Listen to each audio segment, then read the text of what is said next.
Halo, Oke, selamat malam, halo. dokter. Malam Dokter Tari, apa Malam, kabar? dokter. Apa kabar? Baik, dokter. Siap, Iya, siap. ini sambil menunggu apa namanya eh viewernya biar lebih banyak dulu ya, dok Viewers. ya, sambil ini. Oke, santai dulu. Ya, gimana nih, dok? Lagi hobinya sekarang lagi apa nih, dok? Kayaknya lagi senang naik sepeda ya, saya lihat di IG ya, dok ya.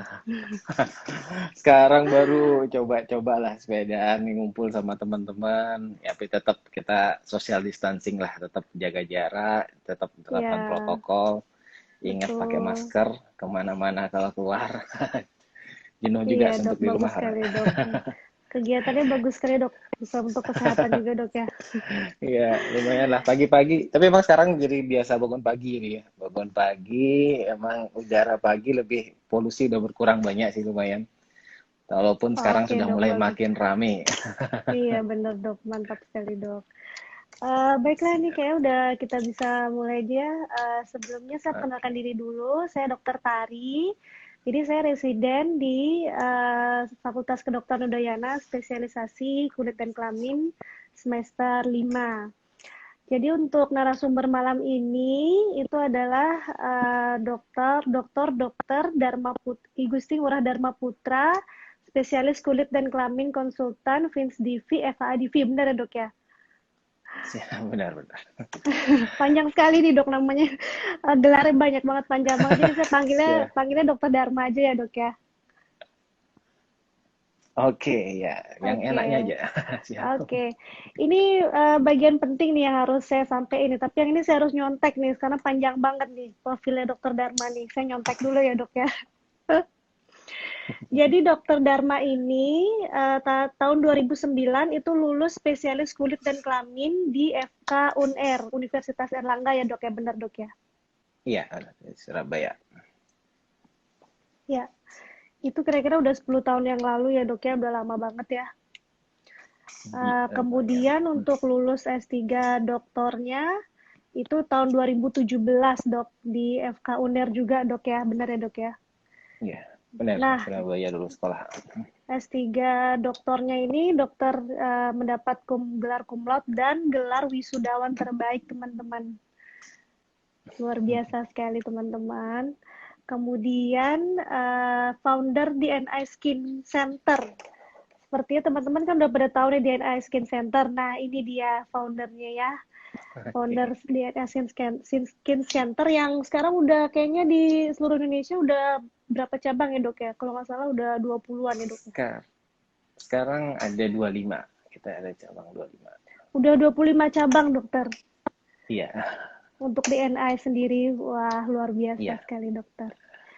Kemudian, nah, aktif di HIPMI juga nih ya, dokter ya, saya ini. iya. Himpunan Kemar, Pengusaha Muda Indonesia. iya. Jangan salah nyebut nanti dimarah papanya Tari nanti. HIPMI, saya Udah bener ya? kemarin jadi ketua ketua HIPMI 2017-2020. Baru kemarin bulan April kemarin Iya. ya mengakhiri karena emang di HIPMI itu 3 tahun doang dan sekarang saya sih aktifnya di HIPMI di pusat di bidang industri kesehatan di HIPMI BPP HIPMI namanya. Oke, Oh, oke, baik, dokter. Jadi dokter ini baru aja menyelesaikan masa jabatannya sebagai ketua HIPMI ya, dokter ya, benar ya? ketua HIPMI Bali ya. Sekarang Ketua HIPMI kembali Bali, ngurusin oke. pendidikan ya Pen- sekaligus fokus untuk ngurusin kulit dan kecantikan. Jadi udah siap lagi ngurusin kemarin kan ngurus UKM, kita bantu perjuangan lah. HIPMI itu kan pengusaha berjuang. ya, Nah, betul, jadi dokter. sekarang kembali ke fokus sudah cukuplah 3 tahun, sudah selesai mau satu periode. Jadi kita Ya. lanjut kembali kepada habitatnya sebagai dokter. Oke. Kembali ke habitat, dokter ya. Oke, baik, dokter. Nah, ini yang terakhir nih, last but not least.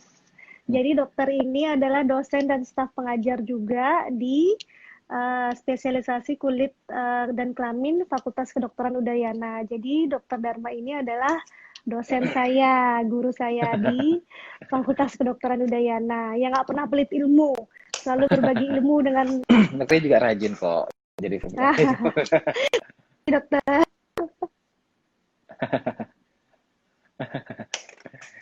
Siap. profil saya dan Dokter Dharma hari ini. Mungkin kita bisa ini dok ya. Jadi hari ini kita akan membahas tentang perawatan wajah, terutama pada wajah yang berjerawat di masa pandemi, dokter. Jadi ini menurut ini temanya ini saya kemarin dapetnya dari hasil polling dan questions and answer yang saya buat di story saya nih, dokter. Jadi pertanyaan-pertanyaan di sini kemungkinan sebagian besar, bukan kemungkinan lagi, memang sebagian besar itu dari DM-DM yang masuk, dokter. Jadi bisa kita mulai aja ya, dokter bisa. Ya. Ya, oke, baik, nanti dokter. Kita sambil sharing-sharing ya. Siap, dokter. Jadi mungkin yang pertama kali sekali, nah ini ya, ini untuk temanya penggunaan skincare dan perawatan wajah berjerawat di masa pandemi. Nah, jadi pertanyaan yang paling banyak itu apa sih sebenarnya jerawat itu, dokter? Oke. Jadi jerawat itu mungkin kalau definisi kadang mungkin orang apa sih jerawat dan itu apa bedanya, nanti ya detail akan kita bahas. Jadi jerawat itu adalah kelainan di kulit, yang utama adalah di kulit wajah karena ada sumbatan dari keluarnya minyak. Jadi kita tahu mungkin ada gambarnya. Jadi produksi minyak kita pada setiap orang itu bervariasi, dan apabila minyaknya keluar banyak tapi tidak terjadi sumbatan, itu yang terjadi hanya orang menjadi kulitnya berminyak, tapi tidak terjadi jerawat. Cuman apabila terjadi sumbatan, keluarnya itu istilahnya gangguan pada saluran keluarnya minyak, nah itu akan menimbulkan suatu kelainan. Pertama adalah berupa komedo. Oke. Nanti sekaligus akan mungkin slide tarik. Jadi apa itu jerawat itu? Jadi intinya itu adalah pada penyumbatan gitu, dokter, penyumbatan di kelenjar minyaknya itu, dokter ya. Iya, jadi minyaknya itu kan kayak kalau di wajah kita mungkin lihat ada di gambar itu ada rambut, ada minyak, ada kelenjar. Nah, di wajah kita ini kalau diperhatikan lebih detail, dilihat lebih pakai pembesar, itu seluruh wajah tuh ada ribuan kelenjar minyak dan ribuan folikel rambut atau rambut yang halus. Jadi bukan rambutnya banyak banget ya, makanya kalau orang kalau cowok terutama nanti kalau brewok atau apa itu sebenarnya ada juga rambut-rambut halus di seluruh wajah. Jadi seluruh wajah ini akan terjadi produksi minyak yang banyak, dan apabila tersumbat, bayangin kita ngitung jerawat ada 10-20 jerawat udah ngerasa banyak banget. Padahal sebenarnya di wajah ini ada ribuan potensi terjadinya jerawat. Nah, nanti apabila itu tersumbat, nah itu akan menimbulkan suatu jerawat yang diawali adalah bentukan komedo dulu. Oke. Jadi kita lanjut jenis-jenis jerawat ya, dok ya. Jadi jenis-jenis jerawat itu ada komedo, dokter. Nah, untuk komedo ini mungkin orang nggak tahu bahwa dia salah satu dari bagian jerawat gitu, dokter. Untuk komedo ini bagaimana, dokter? Oke, untuk komedo kadang orang ngerasa jerawat tuh kalau kayak tadi gambar itu kalau orang bengkak, merah, bernanah, nah itu bermikirnya jerawat. Kalau komedo itu orang kadang ngerasa itu bukan jerawat, dibilang anggap misalnya beruntusan dan lain-lain. Padahal kalau kita nanti sebagai dokter, kita sebagai dokter mendiagnosa jerawat itu harus ada komedo. Kalau ada banyak gambaran yang mirip-mirip jerawat, jadi misalnya karena jamur itu bisa, jadi kelihatannya merah-merah, sama kayak gitu kelihatan merah, tapi bentuknya dia hampir sama rata. Itu kadang-kadang jamur yang terjadi bentukan acneiform namanya, seperti jerawat, tapi bukan jerawat. Itu biasanya karena jamur. Nah itu, tapi kalau komedo itu baru tegak bahwa itu suatu jerawat. Komedo itu ada dua jenis. Mungkin teman-teman yang pernah ada yang warna hitam, kayak di gambar tuh yang permukaannya hitam, ada yang putih. Nah itu istilahnya ada yang hitam namanya blackhead, ada yang putih itu whitehead.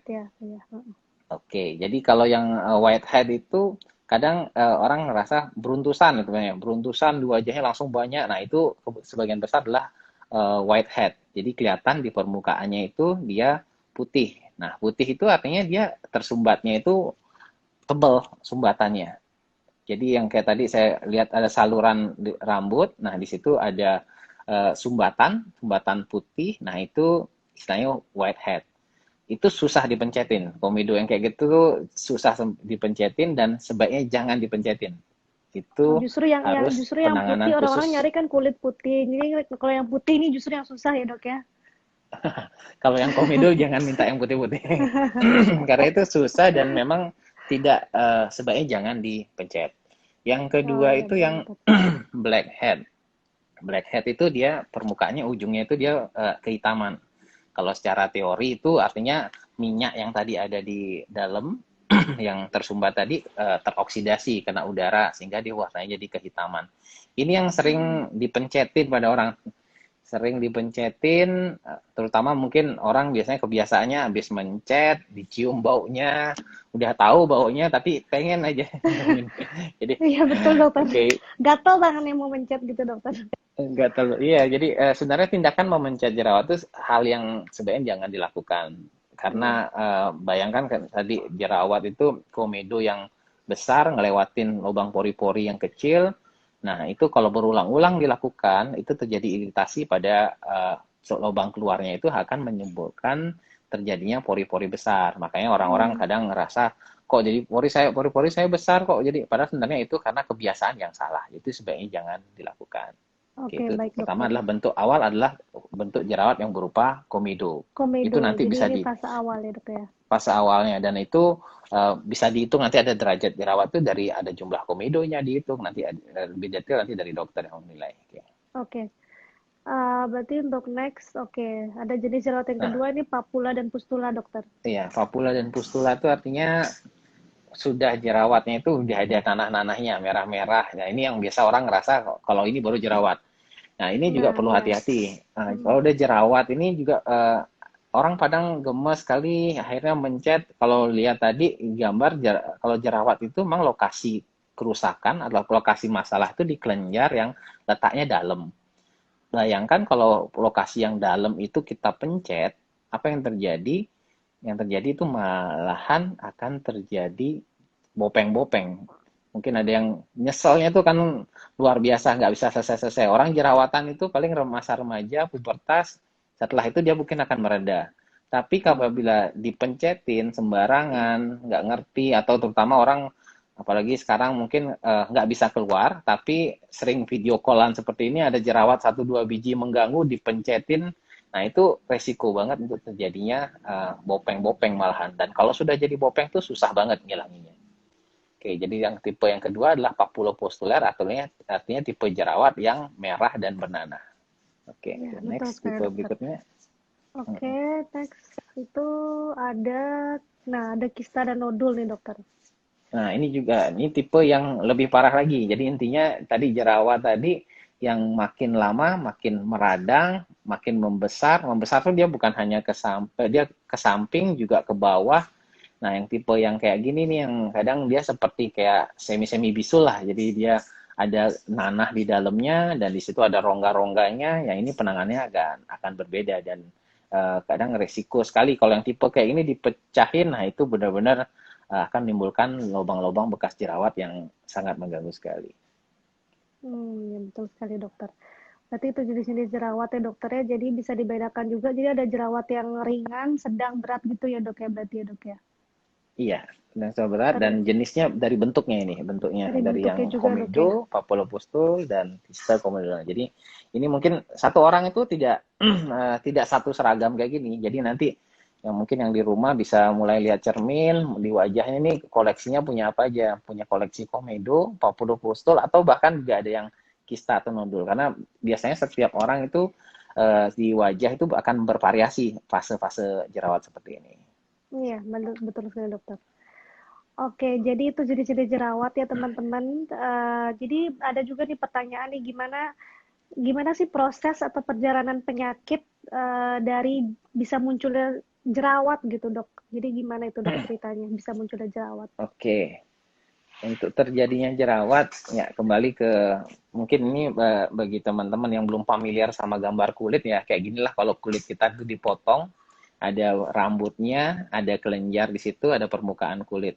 Nah, yang penting di sini adalah diperhatikan adalah pertama, kalau ngomong jerawat, ini penting diperhatikan karena saya selalu tekankan edukasi bahwa maksudnya setiap orang itu harus ngerti kulitnya, ngerti masalahnya, bagaimana yang terjadi. Karena itu penting dalam hal nantinya memilih suka tren-tren apa nanti, pakai krim-krim apa atau yang lain-lain. Nah, itu berkaitan dengan ini.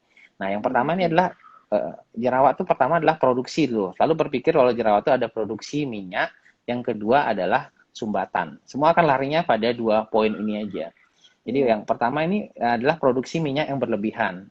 Kenapa sih produksi minyak berlebih? Itu biasanya orang faktor pertama tuh hormonal. Hormonal itu artinya orang-orang yang misalnya menstruasi, ABG itu faktor-faktor yang menyebabkan produksi minyak yang banyak. Nah, yang kedua itu adalah terjadi sumbatan. Nah, terjadinya sumbatan itu bisa macam-macam, bisa karena debu, kotoran, dan memang juga ada kelainan. Istilahnya pada orang yang faktor hormonal tadi itu menyebabkan minyak itu nggak bisa keluar. Minyak yang nggak bisa keluar, bayangin loh, minyak disimpan di dalam kulit lama, yang terjadi apa? Dia akan menjadi mengeras. Nah, oke, minyak yang diem itu disimpan, nah itu akan menjadi mengeras, bentuklah namanya komedo. Oke, komedo. Nah, komedo ini kalau awalnya komedo cuman diem saja itu segitu saja.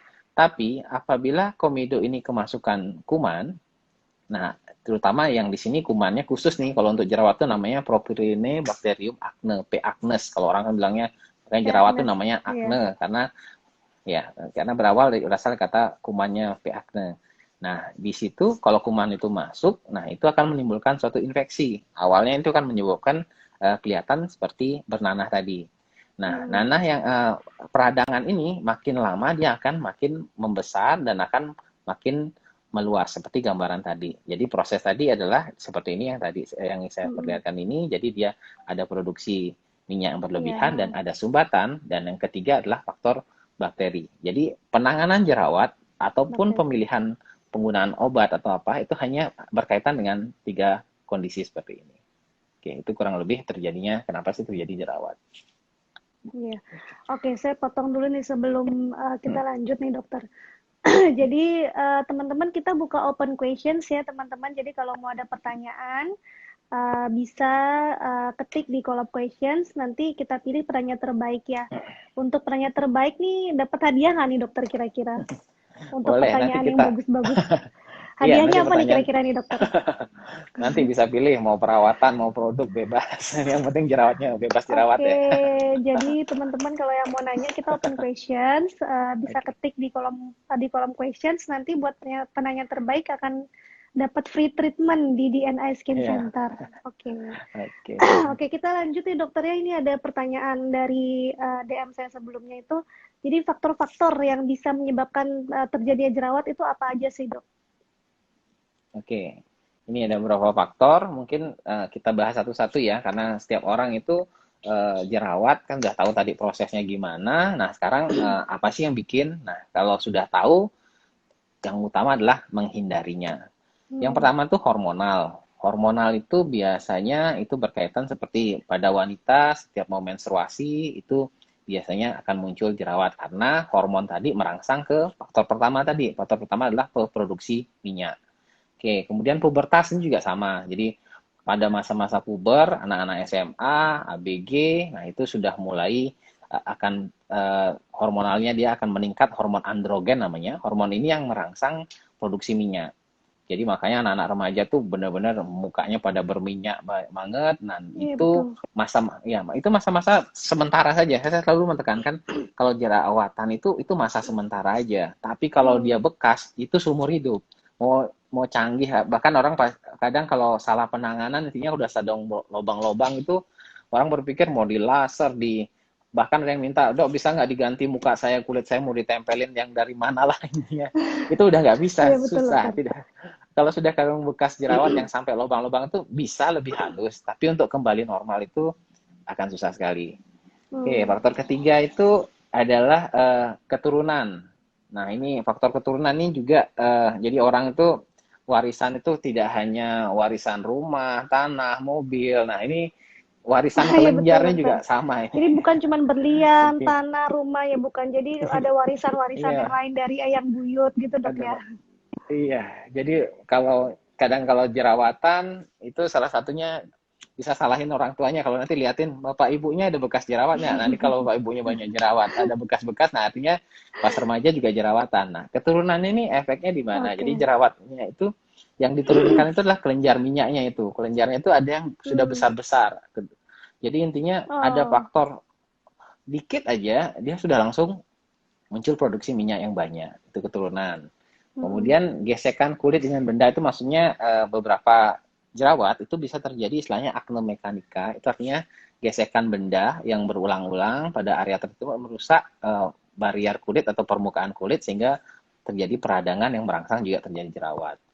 Terus faktor kelima ini stres. Nanti saya agak stressing dikit masalah faktor-faktor ini ya. Jadi stres. Nah, stres ini kadang memang istilahnya lingkaran setan ya. Orang stres bikin jerawat, jerawat bikin stres. Yang paling nyata banget orang pada kalau jerawatan yang paling sering adalah ngaca. Saya sering nasihati pasien jangan stres, Iya bahkan salah betul. satunya jangan jangan ngaca dulu deh. Karena kalau udah ngaca itu pasti paling istilahnya sugesti orang kan jerawat tuh dihitungin, makin dihitung dia makin banyak. Nah, itu salah satunya faktor stres. Betul Stres dokter. itu sangat mudah merangsang hormonal tadi. Jadi merangsang stres itu kan merangsang produksi minyak, produksi androgen tadi, ya, produksi dari kelenjar Betul minyak dokter. tadi. Oke, obat-obatan juga beberapa obat-obatan itu kadang juga bisa merangsang jerawat. Kosmetik ini lebih kaitannya dengan jadi kembali tadi faktor pertama adalah faktor produksi minyak. Nah, faktor kedua adalah seperti kosmetik yang menyumbat pori-pori. Nah, itu eh, berkaitan dengan faktor kedua tadi adalah faktor sumbatan. Jadi penggunaan kosmetik bukan nggak boleh orang kosmetik kan. Jadi orang mau pakai wanita kan istilahnya kalau nggak pakai make up itu kadang Nggak make up kayak nggak boleh keluar gitu dok. iya, jadi orang kayak ngerasa bahkan nggak dikenalin kadang-kadang kalau udah biasa make upan, jadi pertama udah ketemu nggak make up itu seperti orang yang berbeda. Jadi Iya bukan iya. nggak boleh, tapi setelah penggunaan make up itu sebaiknya harus dibersihkan dengan baik sehingga tidak terjadi sumbatan tadi. Makanan, nah ini juga faktor yang sering sekali dan susah-susah gampang, bahkan orang-orang udah paling paling sering itu udah ujung-ujung nyalahinnya di makanan. Hmm. Padahal sebenarnya tidak segitunya sih sebenarnya. Jadi makanan ini emang ada penelitian. Beberapa makanan yang bisa berpengaruh itu seperti makanan-makanan yang akan merangsang produksi minyak. Jadi seperti makanan yang pedas, makanan yang berminyak. Tapi tidak sedramatis itu. Kadang-kadang ada orang yang berpikir makan kacang sekarang, ntar berapa jam langsung jerawatan di wajah. Nah, itu sebenarnya Hmm. lebih bukan bukan kacangnya pindah dari mulut langsung ke kulit jadi jerawat, tapi lebih pada faktor sugesti itu berpengaruh sekali juga. Faktor keyakinan, faktor stres itu akan merangsang ke produksi minyak tadi. Kemudian Iya faktor betul dokter. merokok itu juga bisa berkaitan dengan produksi kelenjar minyaknya. Iya. Oke. Oke. Jadi untuk makanan itu kalau ada yang nanya dairy product itu ngaruh nggak dokter? Dairy product itu mungkin yang mengandung susu-susuan gitu dok. Iya, jadi makanan-makanan atau yang berkaitan dengan produksi minyak itu bisa berpengaruh. Oke, jadi Hmm. itu salah satu faktor juga berpengaruh, tapi bukan satu-satunya. Yang lebih berpengaruh itu adalah faktor stres, Stres itu pikiran ya itu dok ya sangat yang tadi. berpengaruh. Iya. Jadi kalau jadi sugesti yang terutama. Jadi intinya kalau sudah yakin makan ini jerawatan, biar padahal makanannya nggak berpengaruh aja itu bisa muncul jerawat. Nah itu yang perlu diperhatikan. Iya, oke, baik. Oke, itu untuk ini apa namanya penjelasan mengenai faktor-faktor penyebab dari jerawat ya teman-teman. Teman-teman ini saya dari tadi lihat banyak banget ada pertanyaan, tapi dia nggak nulisnya di kolom question. Teman-teman kalau mau ada pertanyaan ketiknya di kolom question ya, jadi biar nggak kelewat ke atas. Jadi nanti kita pilih penanya terbaik terus dapat free treatment dari Dokter Dharma. Kemudian, nah ini, nah sekarang kita ke arah ke pandeminya nih dokter, ke masa pandemi ini. Nah jadi Oke. banyak pertanyaan kenapa orang-orang sekarang pada pakai masker malah memicu jerawat gitu dokter. Oke, ini juga lagi tren banget dan mungkin sudah banyak banget yang merasakan juga ya. Jadi dan banyak juga pasien-pasien ke klinik problemnya ini. Jadi memang masker itu kalau itu memang kadang bisa merangsang terjadinya jerawat. Ada dua faktor yang bisa berkaitan untuk terjadinya jerawat pada penggunaan masker. Ini yang pertama harus dilihat dari lokasi jerawat yang muncul.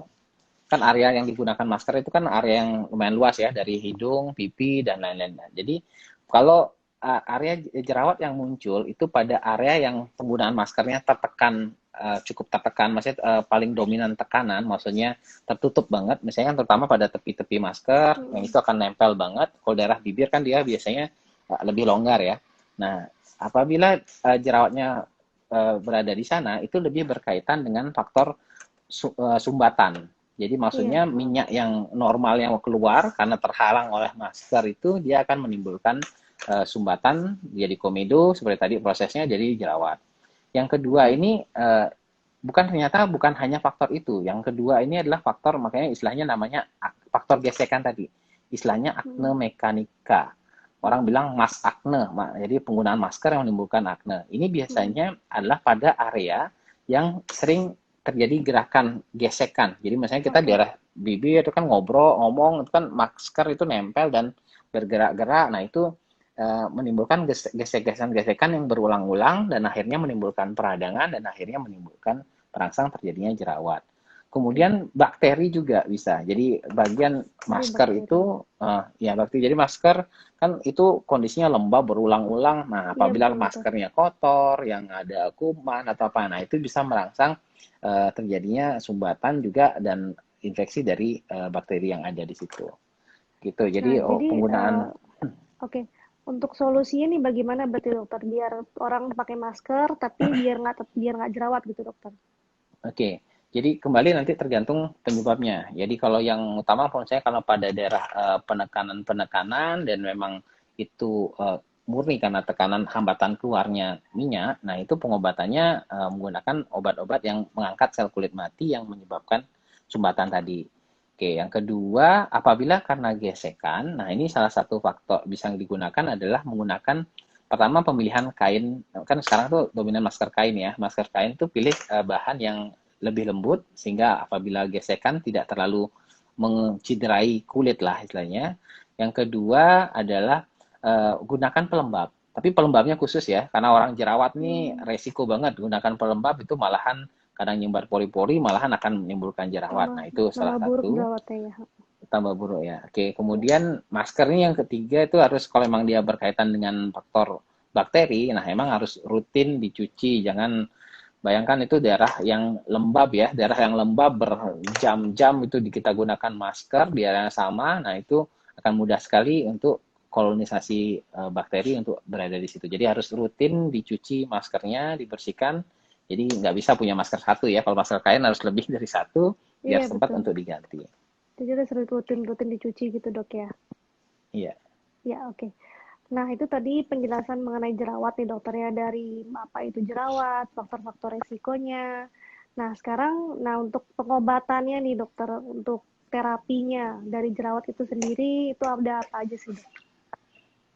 Oke, jadi untuk ngobatin jerawat itu ada pendekatannya, ada pertama yang lokal atau topik langsung di permukaan kulit. Yang kedua itu adalah pengobatan sistemik, artinya yang dengan obat-obat minum. Yang ketiga itu kita bisa menggunakan perawatan atau pengobatan menggunakan tindakan-tindakan khusus untuk mengobati jerawat. Pada prinsipnya pengobatan jerawat itu adalah berkaitan dengan faktor penyebab tadi. Jadi dia bagaimana mengurangi produksi minyak. Yang kedua adalah bagaimana menghilangkan sumbatan komedo, dan yang ketiga adalah faktor menghilangkan bakteri, infeksi bakteri. Oke. Jadi iya. Nah, untuk obat-obatan yang topikal, yang krim-kriman dan sistemik, obat minum itu bisa apa aja? Seperti di slide ini dok ya. Oke, ya. Jadi ada berbagai jenis obat yang beredar dan ini perlu kita stressing ya bagi teman-teman, jangan sembarangan memilih obat sendiri, karena kembali pengobatan tuh selalu obat itu adalah kalau salah penggunaan, salah penanganan tuh obat itu bisa menjadi racun juga. Jadi artinya penggunaan obat yang benar itu akan menimbulkan hasil yang terbaik. Yang pertama ini salah satu yang digunakan ini kita acak aja sih penggunaan yang dituliskan di sini, misalnya benzoil peroksida BPO, mungkin kalau orang pernah dengar. Nah ini sifatnya BPO ini adalah bersifat antibakteri, bukan antibiotik tapi dia antibakteri. Nah ini biasanya digunakan dikombinasikan apabila sudah sering menggunakan antibiotik pada jerawat yang dioles, ternyata tapi kumannya udah kebal, nggak berhasil, jadi sering dikombinasi. Nah ini BPO dan ini tergolong obat ya, jadi jangan sembarangan, tidak boleh membeli sendiri, itu sebaiknya harus dikonsultasikan ke dokter. Tekan dulu dok ya. Iya. Yang kedua nih retinoid. Retinoid ini orang Iya. macam yang beken itu ada varian-variannya macam-macam. Yang pasaran tuh misalnya semacam retinol, Retinol biasa dok ya. yang ya ini sebenarnya gold standar pengobatan, artinya standar pengobatan yang paling bagus untuk jerawatnya adalah menggunakan retinoid. Karena dia retinoid ini adalah merupakan turunan vitamin A, yaitu asam vitamin A yang berefek. Dia efeknya langsung menormalkan. Istilahnya kan tadi ada sumbatan. Sumbatan ini karena numpuklah sel-selnya itu yang sel-sel di kulit tempat keluarnya minyak itu dia numpuk. Nah, penggunaan retinoid asam vitamin A ini dia akan menormalkan, artinya mengurangi sumbatan itu. Tapi butuh waktu, butuh proses. Dan itu penggunaannya harus benar banget. Jadi ini yang turunannya tadi, kalau yang ringan itu semacam retinol. Efeknya itu biasanya over the counter, itu bisa beli sembarangan, tapi itu bisa dipakai tiap hari dok. Akan, kalau untuk retinol itu bisa dipakai tiap hari aman dok. Untuk sebagai retinol serum itu, gitu dok. Ya, retinol itu masih bisa digunakan karena kembali fungsi utama adalah menormalkan termasuk mengangkat sel kulit mati tapi dengan gradasi yang ringan. Sehingga resikonya kecil, efek terapi juga tidak sebagus dengan pengobatan yang racikan obat ya. Nah, kemudian turunan yang berikutnya itu adalah tretinoin. Tretinoin itu ada variasinya, ada yang kandungan 0,025, ada 0,05, ada 0,1. Nah, ini poinnya tretinoin ini bukan tidak boleh ya, karena ada beberapa kadang orang salah pengertian, dia tidak boleh dijual bebas, tapi harus dengan resep dokter, karena dia adalah obat. Kategorinya obat. Obat ini bekerja tadi menormalkan keratinisasi, artinya pergantian itu, kemudian mengangkat sel kulit mati. Jadi kalau pakai ini aman, jangka panjang aman, juga tidak kulit akan lebih cerah, tapi penggunaannya harus benar. Kalau makainya kebanyakan, yang sering terjadi ini adalah iritasi. Iritasi ini tanda-tanda awal mungkin, ini sering kali miss ya orang-orang kalau nggak ngertinya, istilahnya pakai krim, saya ngobatin jerawat, saya pakai krim jerawat, olesin, makin banyak makin bagus. Nah itu yang sering kali makin tebal makin bagus gitu dok ya. Makin biar hilang diolesin. Nah itu yang sering kali kejadian. Jadi padahal di awal dia akan kering dulu. Kalau salah pemakaian itu pertama kering dulu, kemudian yang kedua dia akan ngelupas, kemerahan, dan akhirnya ngelupas. Nah, jadi kalau orang bilang kepiting rebus yang kulitnya kayak merah-merah habis kena matahari, nah ini karena pemakaian penggunaan yang salah. Bukan obatnya yang salah, tapi cara makainya yang salah. Makanya cara makanya harus berobat atau ke dokter untuk biar bisa dicek dan dijelaskan cara pemakaian yang benar dan dipantau. Makanya sebaiknya kalau ke dokter itu harus rutin dipantau. Oke. Yang ketiga itu antibiotik topikal. Nah, itu biasanya digunakan untuk pengobatan yang sifatnya kalau ada nanah-nanahnya. Kalau yang ada cuman komedo aja cukup retinoid topikal. Tapi kalau ada merah bernanah itu biasanya kombinasi antibiotik topikal, antibiotik salep. Nah, ini juga harus sifatnya obat. Asam azelaic ini kadang bisa mengangkat sel kulit mati juga, bisa mencerahkan. Kemudian tablet antibiotik. Nah, di sini ada perlu orang-orang kadang sudah pada hafal-hafal sendiri, tapi kadang doxycycline orang pakai obat antibiotik, tapi tidak boleh sembarangan. Itu penting sekali. Karena untuk ngobatin jerawat ini antibiotik, bahkan juga pasien ada yang takut juga, Dokter Tari. Jadi misalnya pasien pakai antibiotik, kan kalau untuk jerawat ini penggunaan antibiotiknya spesial. Jadi kita perlu dosis rendah tapi jangka panjang. Waktunya lama. Jadi orang kadang-kadang kalau pakai minum antibiotik 3 hari kan 5 hari, ini kita kadang tidak ngasihnya kalau untuk antibiotik jerawat itu kadang 2 sampai 3 bulanan. tapi dosis rendah karena yang kita butuhkan di sini adalah efek anti radangnya. Jadi dia biar untuk mengurangi peradangan yang menimbulkan kemerahan-kemerahan tadi. Berarti minum Gitu. obatnya lama, proses penyembuhan jerawat itu otomatis juga lama ya dok ya? Iya, karena menormalkan ini kita mencari Nggak efek anti bisa radangnya. instan ya? Iya, iya. Oke, kemudian ada terapi hormon. Ini biasanya kadang penggunaan pil KB atau terapi hormon lain itu bisa membantu mengurangi jerawat. Itu kembali ke faktor tadi yang pertama, faktor produksi minyaknya. Kemudian anti androgen juga sama. Dan yang terakhir ini sebenarnya isotretinoin itu adalah turunan dari retinoid tapi yang obat minum.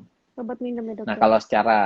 kalau secara medis ini memang yang paling bagus untuk ngobatin jerawat. Kalau jerawat istilahnya sudah ada gold standarnya, artinya penggunaan obat isotretinoin itu sudah pasti jerawatnya akan hilang. Tapi memang perlu minum obat yang jangka panjang, lama, minimal 6 bulan sampai setahunan. Itu kadang orang pada serem juga. Yang kedua, efeknya ini dia tidak boleh digunakan pada wanita hamil karena memang benar-benar berbahaya pada bayi kalau saat hamil meminum obat ini. Tapi kalau obatnya sudah di stop, mau hamil itu tidak masalah, itu normal-normal saja. Itu pengobatan yang bisa dilakukan. Gitu. Ya. Oke, next. Jadi itu selain dari obat-obatan topikal atau krim-krim sama obat minum, ada juga terapi tambahan ya dokter ya. Jadi mungkin bisa dijelasin dikit dokter, terapi tambahan itu apa aja yang non obat?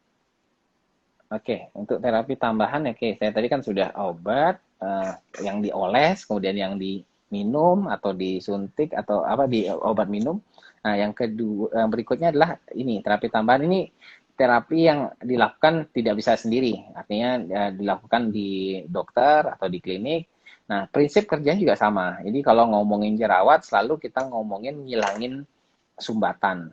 Nah, yang pertama itu adalah chemical peeling. Intinya adalah pengangkatan sel kulit mati. Ini ada dua cara. Secara mekanik itu menggunakan mikrodermabrasi. Yang mungkin sudah beken, sering ada orang sudah di mikro. Nah, itu mikrodermabrasi. Kemudian secara kimia itu dengan chemical peeling.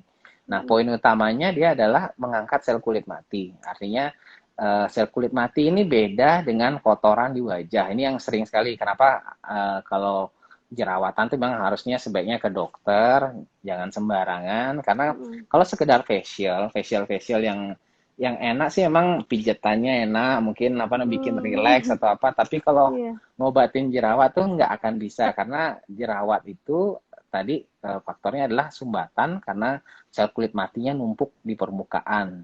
Nah, ngangkat sel kulit mati itu nggak semudah, mau digosokin itu juga nggak terangkat. Yang terjadi adalah yang terangkat tuh hanya kotoran saja. Jadi dengan chemical peeling maupun itu dia bekerja menyebabkan istilahnya lapisan ini yang nempel, yang kuat ikatannya itu akan menjadi longgar. Jadi ikatannya itu menjadi lepas sehingga dia menjadi terangkat. Mikrodermabrasi juga kurang lebih sama efeknya. Jadi kalau orang ngatasin komedo, jerawatan itu emang harus sabar. Jadi sumbatannya itu dihilangkan. Bahkan orang merasa kok ini komedonya nggak langsung dipencetin dihilangin. Nah, kita sebenarnya nggak indikasi, cukup dilakukan peeling dan mikrodermabrasi. Kalau sumbatannya sudah hilang, otomatis minyaknya bisa keluar, ya otomatis ya jerawatnya pun akan hilang sendiri, komedonya pun akan hilang sendiri. Jadi itu yang perlu diperhatikan. Jadi kalau mau perawatan itu menggunakan cara tadi. Kemudian kalau ada juga kalau orang namanya ini injeksi anti radang. Jadi orang bilangnya suntik jerawat. Nah, ini juga kadang miss sekali ya juga orang-orang tidak berkadang berpikir disuntik, orang kan masih sugestinya kayak suntik itu langsung hilang. Padahal sebenarnya kalau namanya suntik jerawat tuh efeknya hanya lokal. Jadi ini berkaitan dengan faktor yang keempat tadi, peradangan. Nah, jadi dia yang di mana yang disuntik efeknya hanya di sana aja. Kadang orang berpikir suntik satu efeknya semuanya di jerawatnya hilang. Nggak seperti itu. Jadi dia efeknya hanya menyebabkan mengurangi peradangan pada satu area. Jadi tapi itu cepat efeknya. Jadi orang kalau disuntik udah langsung kempes. Jadi ngerasa sudah hilang. Oke, yang terakhir salah satunya adalah ekstraksi komedo yang pemencatan tadi, tapi ini ekstraksi harus dilakukan oleh dokter. Jadi menggunakan alat yang steril, jarum yang steril, karena ini perlu melukai dan setiap luka itu kan resiko infeksi. Jadi tidak boleh sembarangan. Oke. Jadi itu tadi semua. Nah, kan perlu perawatan ke klinik nih dokter. Ini banyak sekali juga yang nanya teman-teman kalau mau ke klinik tuh masih takut katanya sekarang dokter karena masa pandemi ini. Jadi gimana nih sebenarnya Oke. dokter, aman nggak untuk sekarang itu kita ke klinik dokter? Oke, jadi untuk ke klinik sekarang, perawatan ke klinik. Nah, ini sekarang ini penerapan protokol itu sudah mulai standar banget. Hampir semua usaha saya lihat mulai dari orang mengukur suhu, kemudian apa namanya cuci tangan, hand sanitizer, pengaturan jarak di ruang tunggu. Nah, untuk secara praktek medis kosmetik sendiri itu sudah ada panduan jurnal tadi. Jadi sudah ada panduan yang bersifat guideline internasional untuk bagaimana melakukan perawatan di klinik kecantikan.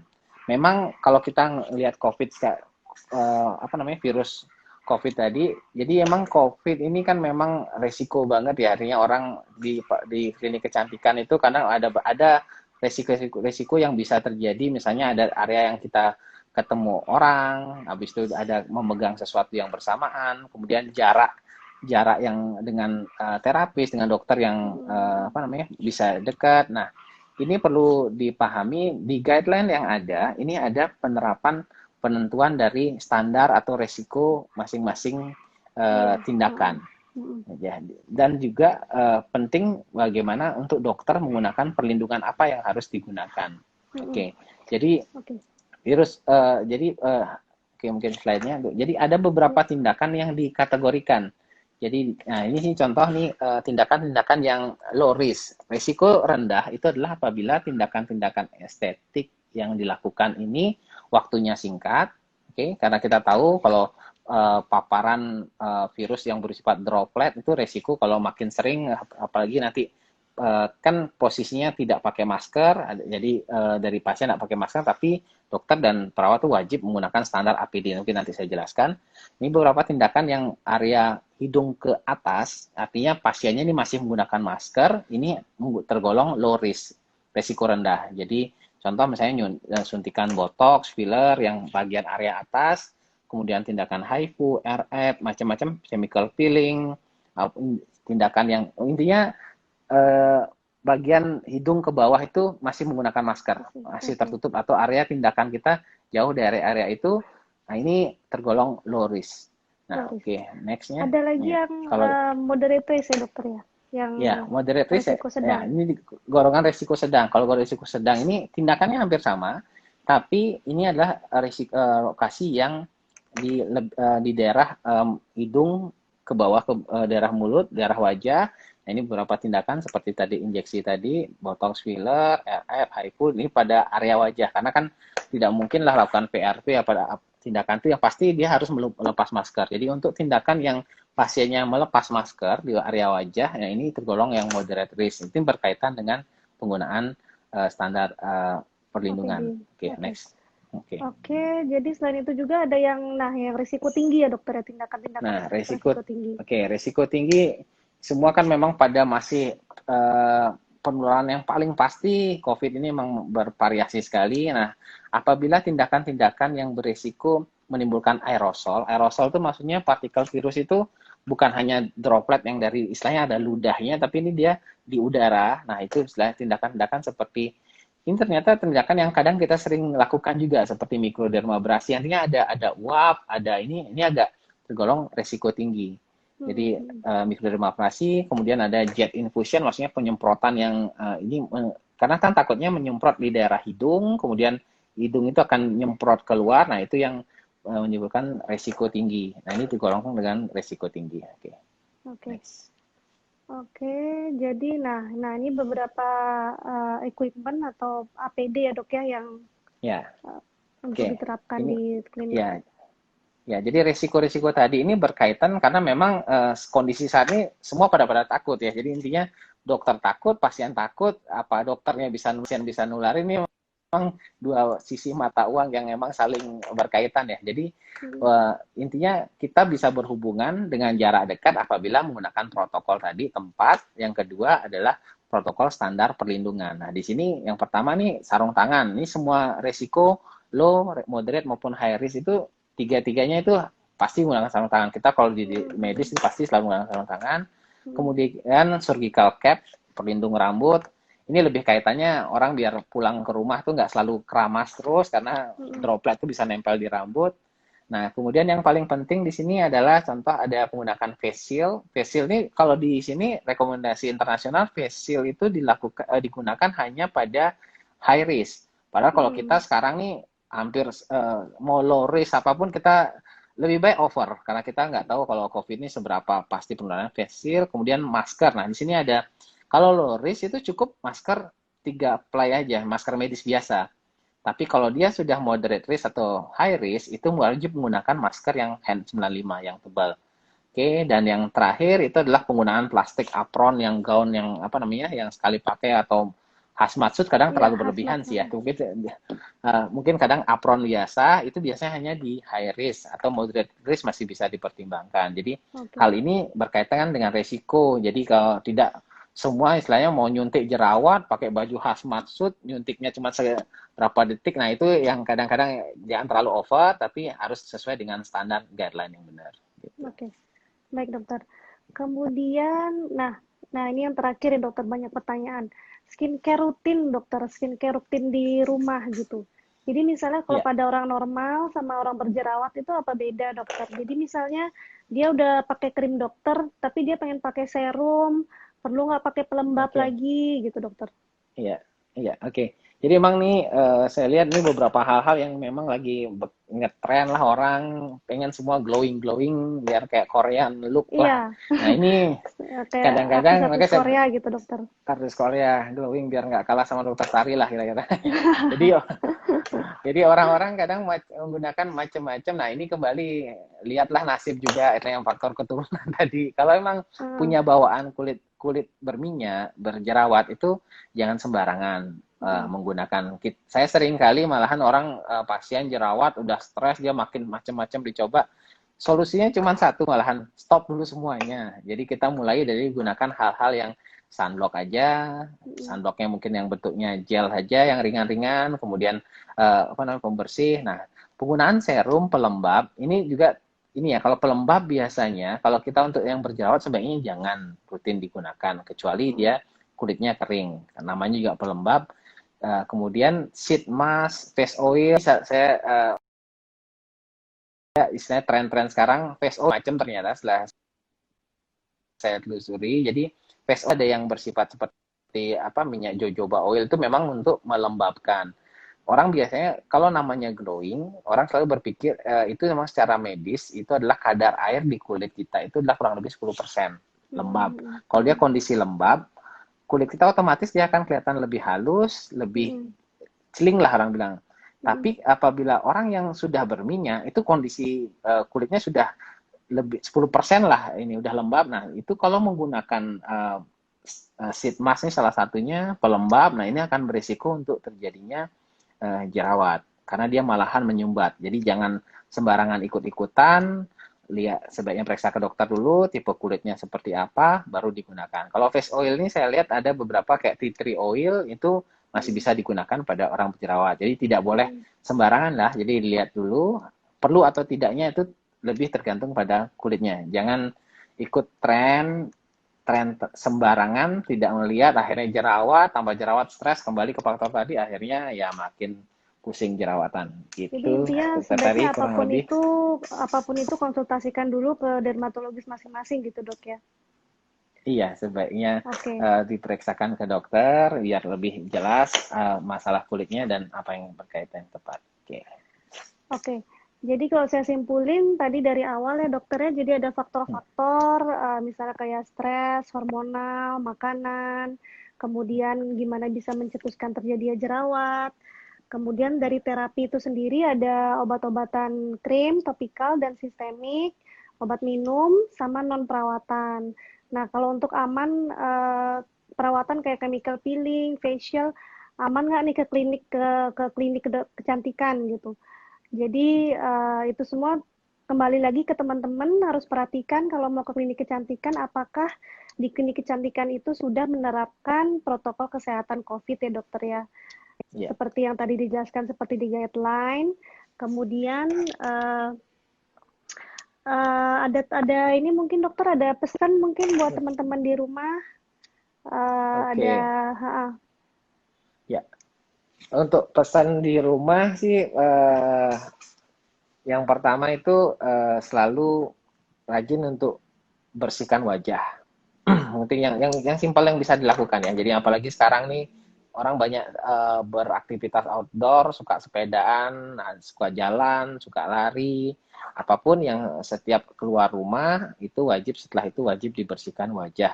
Kalau memang lebih apa namanya lebih minimal sabun wajah itu digunakan. Kemudian apabila menggunakan make up memang itu wajib misalnya harus ataukah penari kayak ataukah memang untuk tampil, nah itu wajib menggunakan pembersih yang benar. Jadi memang benar-benar sampai bersih dibersihkan, jadi tidak ada sisa-sisa yang menyumbat pori-pori, karena ingat di wajah ini kita ada pori-pori yang sampai ribuan lah. Oke, kemudian jangan hanya ikutan tren-tren sembarangan. Jadi maksudnya apabila belum tentu semua itu cocok, jadi tetap temennya, bahkan betul. ini bukan hanya teman ya, saudara, kakaknya make, adiknya nggak ikutan make itu belum tentu juga sama Ikut-ikutannya kulitnya. jadi Gitu. ya. Jadi Iya, muncul masalah istilahnya baru ya dokter ya. masalah baru. Walaupun Hmm, saudara ya, kalau saudara kadang-kadang warisannya beda-beda juga. Kakaknya mungkin kulitnya berminyak, adiknya kulitnya kering. Nah itu betul memang betul perlu dokter ya. diperiksakan ke dokter untuk lebih jelas apa namanya tipe kulitnya. Nah, yang kemudian yang terakhir yang saya selalu menekankan, jerawat ini sebenarnya problem yang sementara. Jadi intinya jerawat itu akan memang bikin stres, tapi dia akan bisa hilang sendiri. Artinya dengan pengobatan yang tepat, yang utama adalah jangan dipencet sembarangan karena dia lokasi jerawat itu adalah di kelenjar yang lokasinya dalam. Nah, kalau dia lokasi dalam itu kalau dipencet akan menimbulkan bekas-bekas Bekas yang baru lagi. susah kembali untuk Scar atau ya bopeng bekas itu masalah dokter ya. baru ya. Masalah Skar baru atau lagi bopeng yang kalau ngomongin scar atau bopeng itu bisa panjang lagi mungkin di IG panjang live lagi. PT selanjutnya mungkin dokter ya. Iya, oke.